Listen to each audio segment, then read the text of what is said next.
Estamos de volta. Agora vamos para a nossa participação de quinta-feira com o Padre Wellington Santos no quadro YouCat. Hoje nós vamos refletir o tema: o que os mandamentos têm a ver com o amor? Sem vinheta, nós vamos conversar direto com ele. Bom dia, Padre Wellington, seja bem-vindo ao Manhã da Piedade. Bom dia, Moninha, bom dia a todos aí do estúdio, a todos que estão em casa. Bom a gente estar juntos aqui para poder falar sobre temas importantes no nosso YouCat. Padre Wellington, o que é a consciência? Então, Moninha, hoje o tema é interessante porque, assim, pensar consciência, a gente pode ter várias formas de interpretar, mas a nossa orientação sempre nesse momento é o YouCat, né? Até para poder estimular as pessoas a buscar a resposta nesse instrumento precioso da nossa Igreja Católica. Então, a consciência como vai dizer no Catecismo da Igreja Católica, está aqui no nosso YouCat, é essa voz interior que nos move a fazer o bem, que nos move a procurar esse bem e evitar o mal. É aquilo que a gente diz mesmo, como se fosse uma voz interior que vai nos interpelando contra as nossas ações, com relação àquilo que a gente tem feito. Então, é aquilo que nos permite entender aquilo que Deus nos fala para a gente poder escolher o bem, para a gente poder escolher fazer segundo a vontade de Deus. Então, Moninha, assim, em síntese, a consciência é essa voz interior que a gente tem e que vai nos colocando dentro de um caminho de retidão moral. Padre, é culpado perante Deus alguém que age com a consciência errônea? Essa pergunta é interessante, Moninha, porque assim, olha, a gente, diante das situações, a gente sempre vai discernir e vai julgar para podermos agir. A gente vai olhar a realidade, aí de acordo com o código moral que a gente tem, né, com os princípios que nos regem, a gente cristão, nós falando da nossa vida católica, a gente é regido, né, por esta vontade de Deus, pela ética cristã. Então, quando a gente está diante de uma realidade que exige de nós uma ação, nós vamos julgar essa ação. Aí acontece muitas vezes as pessoas julgarem com uma consciência completamente errônea, no sentido assim, ela não tinha clareza daquilo que fez, ou ela não conseguiu entender a dimensão do que ia atingir. Aí o Catecismo da nossa Igreja Católica, aqui, o CAT, vai falar que diante desta realidade, nós não somos culpados. Mas, assim, é um tema bem delicado, a gente podia falar muito tempo sobre isso, para a gente poder entender a dimensão disso. Em que nós não somos culpados perante Deus quando a gente faz algo com uma consciência errada mesmo, daquilo que eu tinha que julgar corretamente e acabei não julgando. Então é um tema complexo, mas o Catecismo vai dizer que não. Se a gente agiu com uma consciência errônea, eu não sou culpado, né, por causa dessa realidade. Só que a gente tem que ter um julgamento muito correto, né, sobre isso, para a gente não arrumar mais justificativas, né, para os nossos erros, para os nossos pecados. É verdade, que não só a gente arranja justificativa, como também a gente tem uma consciência elástica, né? Ela se adapta conforme a minha vontade. E aí eu pergunto para o senhor, como que uma pessoa pode distinguir se sua ação ela é boa ou má? Essa consciência elástica foi brilhante, Moninha. Mas é mais ou menos assim, olha, a gente tem que cuidar para essa consciência não ser elástica, para distinguir se uma ação é boa ou má na nossa vida. Olha, tem várias compreensões, se a gente fosse usar a filosofia, a gente ia gastar uma manhã inteira para poder dizer sobre o que nos ajuda a escolher o que é bom e o que não é. Mas para pensar assim, olha, de acordo com a nossa vida cristã, o que nos ajuda a distinguir se uma ação é boa ou se ela é má, é se ela está em acordo ou não com a vontade de Deus, com aquilo que Jesus nos ensinou. Né? A gente tem todo um arcabouço de doutrina, de vivência de fé, que é capaz de nos ajudar, né, a discernir se é boa ou se é má. Né? Por exemplo, vai falar Jesus, né, para a gente amar ao nosso próximo. Então, tudo aquilo que está na contramão deste amor ao próximo é uma ação má, que eu tenho que evitar. Então, só um exemplo, né, para poder a gente entender e evitar essa consciência elástica que realmente existe. Pois é, Padre Wellington, quando o senhor fala de amar o próximo, né? Por exemplo, assim, é para amar todo mundo, não vale escolher, né? Porque a gente quer escolher quem que a gente vai amar e quem não vai amar. Mas não é gostar. Então eu queria que o senhor fosse mais profundo. O que é o amor? O que é amar? Então, o amor, isso é engraçado, essa pergunta está no YouCat, porque eu quero só estimular as pessoas a procurarem o YouCat, a usarem mais essa ferramenta. Porque vai dizendo assim, olha, o amor é essa força que nós temos dentro de nós que nos entrega completamente a Deus por causa do imenso amor, do amor infinito que Deus tem por nós. Então é essa força que nos coloca ali em profunda sintonia com Deus e com as pessoas. Né? Um sentimento que move a nossa vida, né? Todo ser humano busca uma forma de viver o amor, de ser amado, de amar. E vai dizer aqui no catecismo, aí eu vou tomar nessa referência, que vai dizer assim, olha, o amor é a maior de todas as energias da nossa vida. Né? Aquela que nos anima, aquela que vai nos aperfeiçoar, a gente vai ser melhor por causa do amor. Então, é uma energia vital, né, de verdade. A gente precisa do amor para a gente poder continuar fazendo o nosso caminho, animando-nos, né, neste caminho, nos aperfeiçoando. E todos os 10 mandamentos, eles são permeados pelo amor, não é, padre? Exatamente. Olha, aí aqui a gente pode usar aquela fala de Jesus quando é perguntado para ele qual que é o maior mandamento da lei. E nós temos 10 inscritos, mas tinham outras da lei judaica, mas tomar esses 10 mandamentos, Jesus vai dizer, amar a Deus sobre todas as coisas e ao próximo como a ti mesmo. Então a gente consegue sintetizar toda essa lei no amor. Então os 10 mandamentos estão intimamente ligados a essa vivência do amor. Se eu amo, eu cumpro aquilo que está indicado nos 10 mandamentos. Padre, eu posso falar hoje, porque a gente escuta as pessoas falando, Moninha, os 10 mandamentos é muito antigo, gente, muito antes de Jesus, isso já está ultrapassado, eles estão ultrapassados? Então, olha que interessante, os 10 mandamentos, eles não estão condicionados ao tempo, são leis, Moninhas, profundamente humanísticas, aquilo que diz para a humanidade. Né? Se a gente for falar um por um dos 10 mandamentos, a gente vai passar para reparar se, olha, isso toca a qualquer cultura e a qualquer tempo. Então, não está ultrapassado, pelo contrário, é profundamente atual. Quando a gente para olhar o 5º mandamento, não matarás. Nós não temos o direito de tirar a vida de ninguém. Isso era antes e isso continua hoje.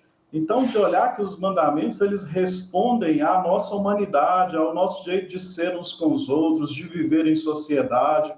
Ele ajuda a entender os limites, até onde eu posso, na relação com o meu outro, com o próximo. Então, é importante, realmente muitas pessoas falam, está muito antiga, com esse lado do Antigo Testamento, mas é profundamente atual, os 10 mandamentos. Padre, os 10 mandamentos, eu posso falar que ele é dividido, assim, e eu queria que o senhor me falasse a divisão desses mandamentos. Os primeiros mandamentos é Deus, divide para mim aí, para as pessoas entenderem. Então, até tem uma representação da época barroca, que na hora que vai mostrar, por exemplo, Moisés com os mandamentos, coloca 2 tábuas. Isso para poder dizer dessa divisão, né, que você toca, né, dos mandamentos que vai falar da nossa relação com Deus e dos mandamentos que vão falar da nossa relação com o próximo. Os 3 primeiros é em relação a Deus, né, o culto a Deus, não ter outro Deus, não profanar Deus, guardar, né, os domingos e dias de festas. E os outros vão falar das nossas relações humanas, daquilo que toca o meu próximo, eu com o meu próximo. Então, essa é a divisão que é interessante a gente ter mesmo, irmãos. Né? Nossa relação com Deus, a relação com o próximo. Em 10 mandamentos, meio que, claro que são amplos os mandamentos, mas toca tudo que é relacional da nossa vida, com Deus e com o próximo. Padre, a gente vê assim, se a gente seguisse e obedecesse os mandamentos, nem precisava de cadeia, né? Nem precisava de nada, porque estava tudo certo, a gente respeitaria um ao outro, amaria, cuidaria. Só 10 que ele nos dá, e a gente não obedece? Sim, a vida ia ser completamente diferente, né? A gente ia viver uma sociedade certamente com muito mais tolerância, com mais empatia, com solidariedade. A gente não ia ver um irmão, né, passando fome, passando dificuldades, a gente ia ficar de braços cruzados frente a isso. Os 10 mandamentos, os mandamentos da igreja, os mandamentos de Jesus, nos ajuda a ir ao encontro dessas realidades, né? A abraçar essas realidades. Ah, pá, delícia conversar com o senhor mesmo. É tão, tão profundo, é tão bom, é tão leve estar com o senhor todas as quintas-feiras aqui. Eu queria que o senhor agora fizesse suas palavras finais sobre a nossa reflexão de hoje e a sua bênção. Agradeço também, Moninha, né, como palavra final, é uma oportunidade feliz, porque a gente está falando de assuntos importantes e trazendo a vida. Hoje mesmo estou aqui na casa da minha mãe, com sobrinhos, com os pets, né, que a gente tem. Então, de olhar a alegria da gente poder partilhar da vida com aquilo que nos orienta enquanto igreja, que é, né, o nosso catecismo. Então, que possamos sempre ser inspirados por essa realidade e que esta bênção chegue aí ao lar de cada um que agora nos acompanha, certo que são muitas pessoas que estão aí, né, nos seguindo, nos ajudando a fazer esse caminho de formação cada vez mais intensa. O Senhor esteja convosco. Ele está no meio de nós. Ele está no meio de nós. Abençoe-os o Deus rico em amor e misericórdia, Pai, Filho e Espírito Santo. Amém. Amém. Obrigado, Moninha. Forte abraço. Obrigada, Padre. Até quinta-feira, se Deus quiser. E nós aqui, gente, agora vamos para a reflexão do Evangelho de hoje, que é São João, capítulo 5, versículo 31. E ele diz assim. 31. Se eu dou testemunho de mim mesmo, o meu testemunho não é verdadeiro. Um outro é que dá testemunho de mim e eu sei que o testemunho que ele dá de mim é verdadeiro. Vós mandastes perguntar a João e ele deu testemunho da verdade. Embora eu não receba o testemunho da parte de um ser humano, digo-vos isso para a vossa salvação.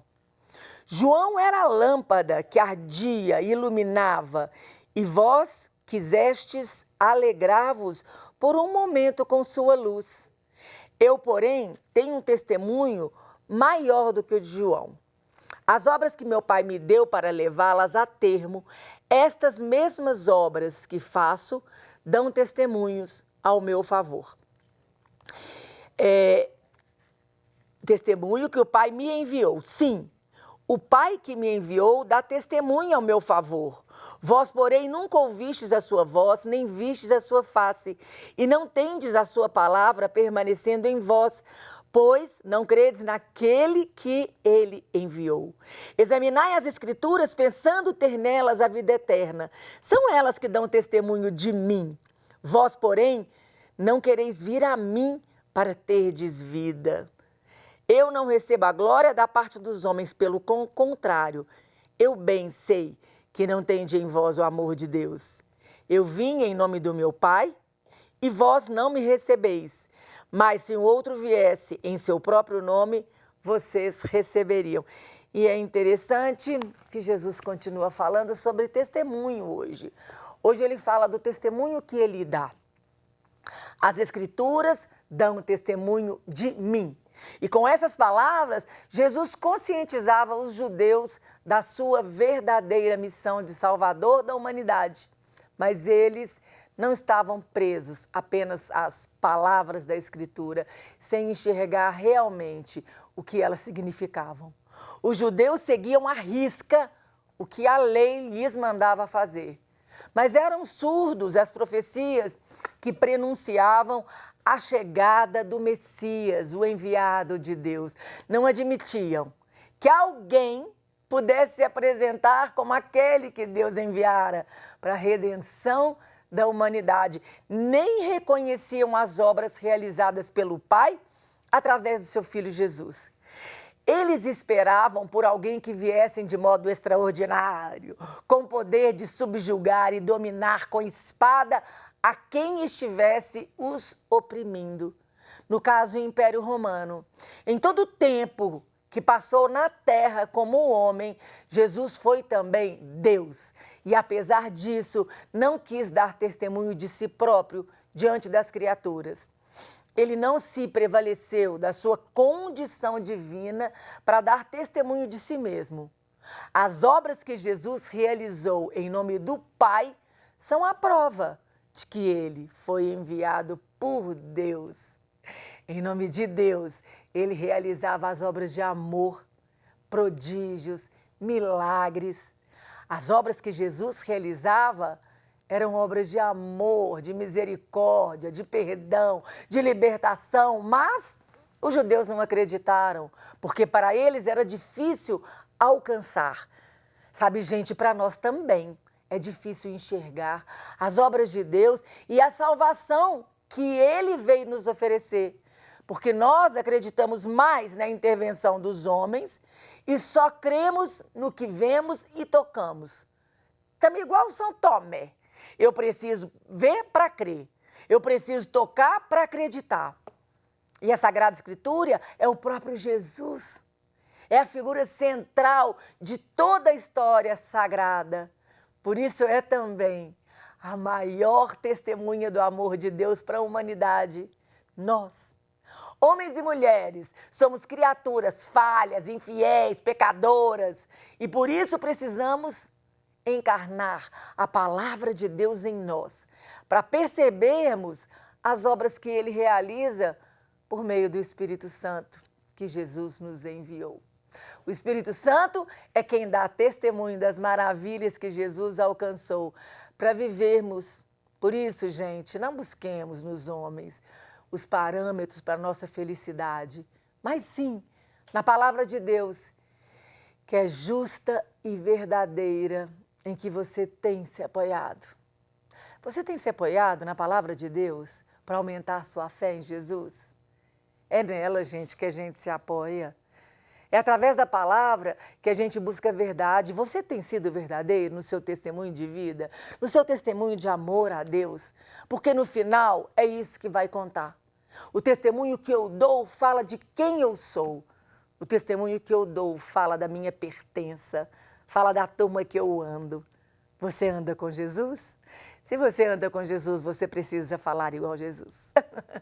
E assim a gente termina, gente. Vamos agora fazer as nossas orações e os nossos pedidos de oração. Hoje nós pedimos pelo radialista, amigo do Paulinho que falou aqui, Renato Lara Júnior. Senhor, nós pedimos por ele, pedimos pelo Jair Stancanelli, pedimos pela saúde psicológica de Mariane.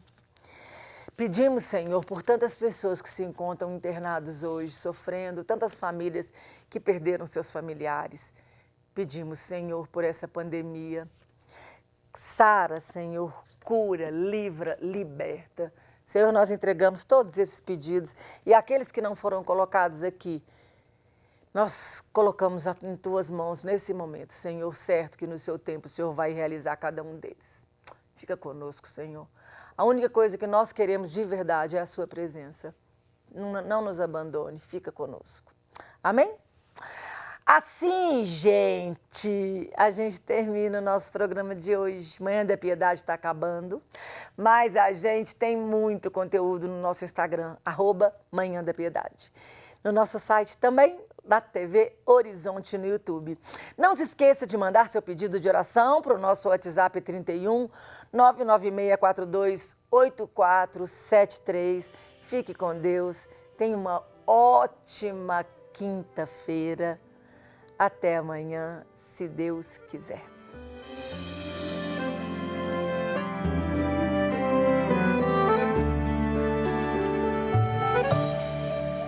Senhora, Mãe da Piedade, colo de bondade que acolheu Jesus. Quem chora na escuridão